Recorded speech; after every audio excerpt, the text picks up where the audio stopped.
Hello guys, this is the continuation of our problem in arithmetic sequence and series. So let's proceed to number 2. Find the sum of the arithmetic sequence 6, 10, 14 whose last and 12th term is 50. Okay?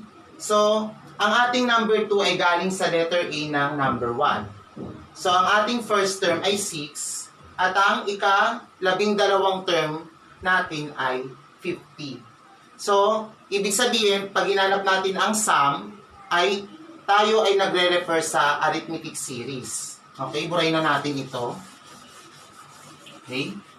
So, ibig sabihin yung number 2, kapag sinulat natin siya, ay magiging 6. Okay, solution. Lagyan natin solution na. 6 plus 10 plus 14. And then, the 12th term is 50. Okay, parang ganito yan. I-add mo siya hanggang sa 50. So, ang shortcut natin ay gagamitin natin ang arithmetic series formula na S sub n is equal to A sub n over 2 times A sub 1 plus A sub n. Okay? So, dahil 12th term, ano ang magiging n natin? So, that is 12. 12 over 2 times the first term is 6 plus 50 is equal to 6 times 56. Okay? So, 6 times 56, it gives us what? Okay? 6 times 56, so the answer is 336. So, therefore, our S sub n is equal to 336. So, ibig sabihin, pag inad mo daw ang 6 plus 10 plus 14 up to plus 50, the answer is 336. Okay? So, next, let's proceed to number 3. Okay. Yung number 3, gamitin natin yung letter B naman. Okay? Okay, so let's find the sum of the arithmetic sequence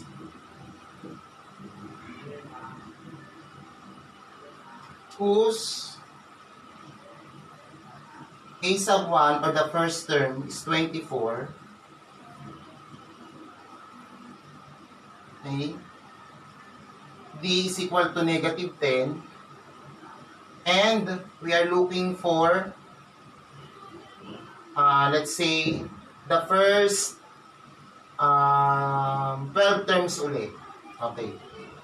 So, we are looking for A sub 12 or S sub 12. Okay. Find S sub 12. Okay. So, we need to substitute the given to the formula number 2 of the arithmetic series formula. Ano yun? So, we have S sub n is equal to n over 2, quantity 2a1 or 2a sub 1 plus n minus 1 times d. Okay? So, ano ang ating A sub 1? Ang A sub 1 natin ay 24. Ilalagay natin siya dito. Ano yung ating N? Ang N natin ay 12. So, 12 over 2. Okay?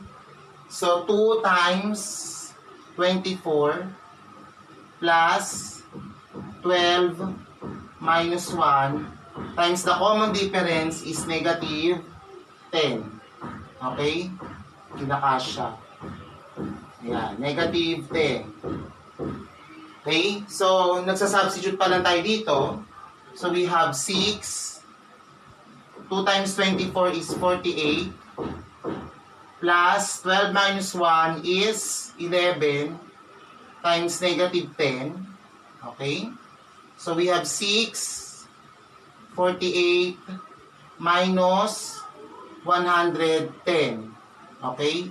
So, 48 minus 110, it gives us negative number and we will multiply it by 6.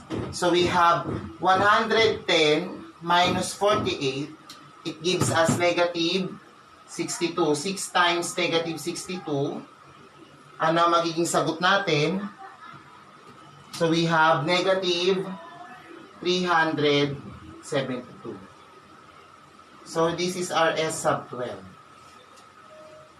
Okay?